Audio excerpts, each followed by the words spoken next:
นี่คือบรรยากาศกลางคืนครับกระท่อมผมแต่คนยานพวกแขนยานคนยานพวกยานผีก็อยู่บ่ได้นี่มีแต่หมู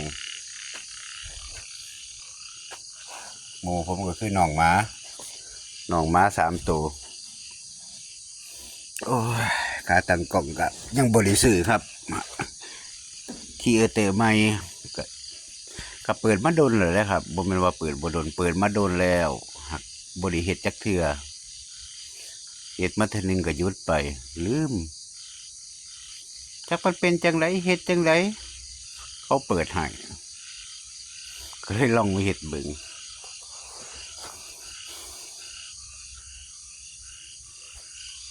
ชีวิตอยู่บ้านสวนกับชีวิตกรุงเทพบ่คือกัน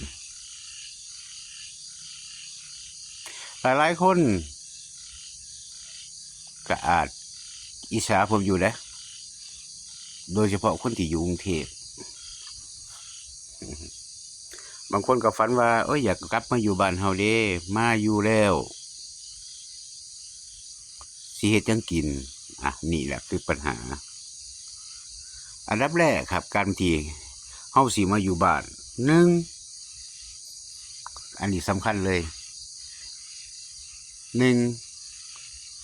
มาแล้วเจ้าสิเฮ็ดอีหยัง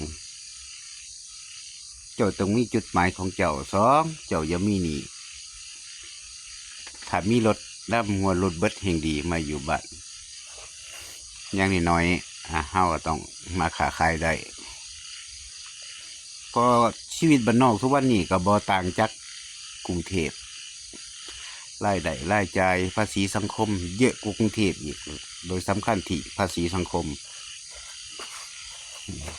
กรุงเทพเช้ามาไปเฮ็ดงาน tomorrow same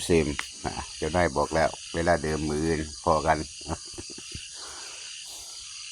แต่อยู่บ้านนอกเฮา1อันดับแรกเจ้าต้องมีหยังเฮ็ด2อย่ามีหนี้ภาษีสังคมก็หลาย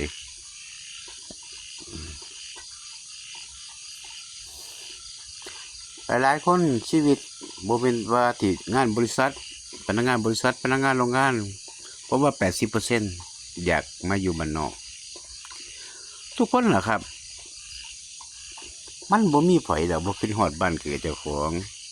สังเกตก็สงกรานต์ปีใหม่ฮะถนนมิตรภาพเนาะเต็มตึ้ง2 มื้อค่อยฮอดบ้าน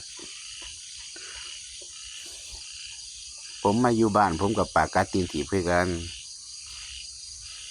แต่ผมมีข้อโชคดีอยู่อย่างหนึ่งผมบ่มีหนี้แต่ว่าผมมีหนี้ก็มีอยู่ครับเขาเรียกหยังหนี้เงินล้านกองทุนหมู่บ้านเนาะตุกก็ต้องเนี่ยกรีดยางหรือรับจ้างเอาเงินดอกไปใส่เพิ่นก่อน